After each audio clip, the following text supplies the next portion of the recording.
Shalom sahabat Kristiani dimanapun Anda berada, jumpa kembali di channel Alkitab Suara Tuhan. Konten kita kali ini berjudul Raja yang Tidak Dihitung.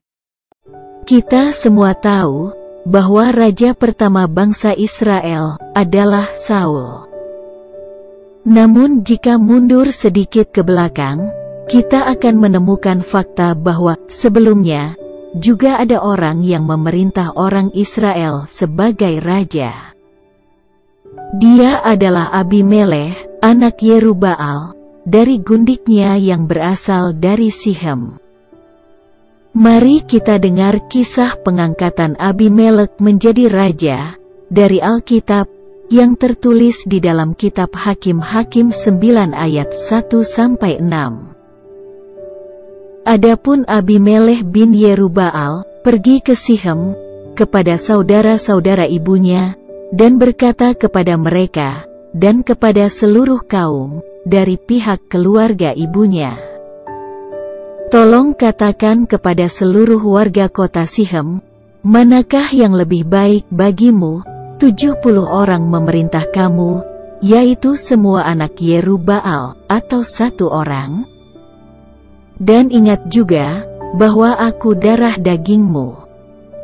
Lalu saudara-saudara ibunya mengatakan hal ihwalnya kepada seluruh warga kota Sihem, maka condonglah hati orang-orang itu untuk mengikuti Abimelekh, sebab kata mereka, "Memang ia saudara kita."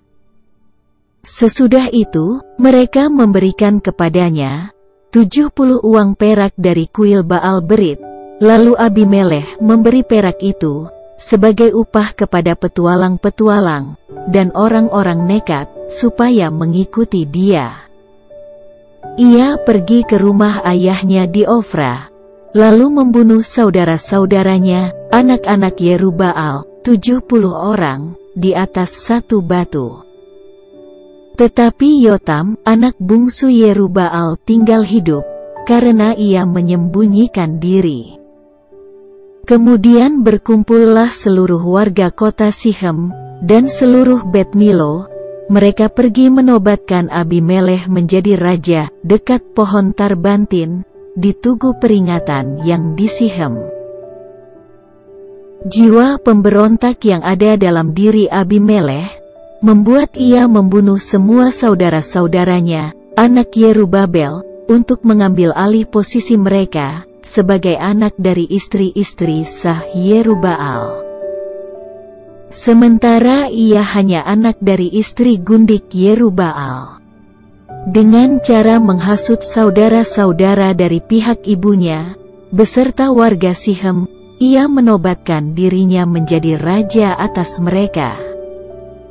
Rencana Abimelekh berhasil, namun masa kejayaannya tidak berlangsung lama, karena ketamakan dan keserakahannya membuat ia pada akhirnya harus menerima akibat dan mati dibunuh oleh seorang wanita.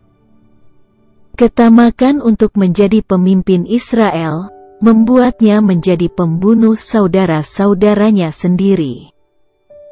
Sebagai anak dari seorang gundik, otomatis Abimelekh berada di bawah saudara-saudaranya yang berasal dari istri sah ayahnya, Yerubbaal. Hal ini membuatnya menjadi cemburu. Bahkan dengan memanfaatkan kepahlawanan ayahnya, ia menuntut pengabdian dari orang Israel, supaya mengangkat dirinya sebagai pemimpin mereka. Padahal jika kita perhatikan, sejak awal keluarnya bangsa Israel dari Mesir, pemimpin bangsa Israel bukan dipilih oleh bangsa Israel atau diri sendiri, tetapi ditunjuk oleh Tuhan. Ketamakan Abimelekh tidak berbuah manis. Ambisinya untuk menjadi penguasa Israel pun sirna. Kehancurannya tidak disebabkan oleh karena ia anak seorang gundik, melainkan karena hausnya pada kekuasaan. Zaman sekarang, Abimelekh yang lain juga banyak bermunculan. Sikut kiri, sikut kanan, sudah menjadi pemandangan biasa dalam masyarakat. Media massa sering diwarnai dengan berita oleh persaingan bisnis.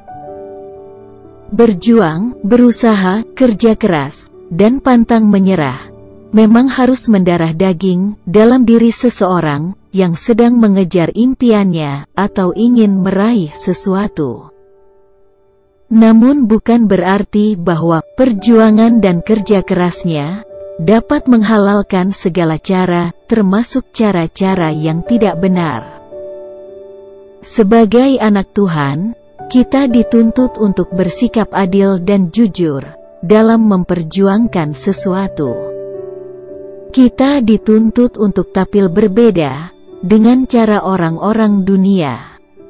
Kita diharuskan untuk menjadi orang-orang yang selalu menaiki setiap tangga kesuksesan tanpa harus menjatuhkan orang lain. Kita diwajibkan untuk menjadi pribadi yang berjiwa pejuang, namun penuh kasih dan sportif terhadap saingan.